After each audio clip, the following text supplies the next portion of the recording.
And then every time na may project ako, hindi ko po iniisip yung sarili ko na parang kailangan maganda ang dating ko dito, kailangan gwapo ko dito. Ang lagi ko pong iniisip kasi yung mga taong nanonood na tumahanga sa akin kung paano ko sila paliligayahin. Ano daw mas mahirap? Maging dancing police or maging paloma? Honestly po pareho. Kasi yun yung mga bagay na ayoko sanang gawin. Kasi una ito dancing. Pero sabi ko nga, dahil po sa trabaho ko at kinakailangan kong gawin sa character ko, kahit pikit mata.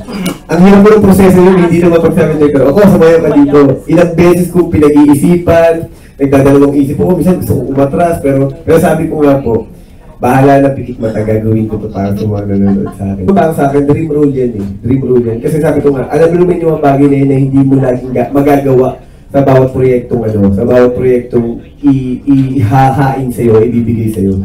Ngayon, nabigyan ako ng pagkakataon para magampanap ng ganung proyekto, talaga pong pinagandaan ko. Inaaral ko, lagi po kung ano ba yung, syempre, tahimik para sa akin, talagang pinuproseso ko siya, pinag-aaralan ko ang isang babae, paano gumalaw. Alam niyo po yung isang analyst ko, ang hirap pala maging babae. Kasi yung pag may makeup, sa pagsuot ng damit, 2 hours pala yun.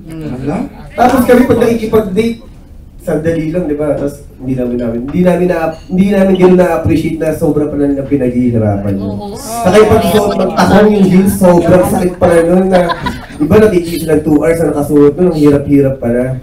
Tiis ganda talaga! Ano ba talaga yung totoo pala yung sinasabi ng mga babae na tiis ganda?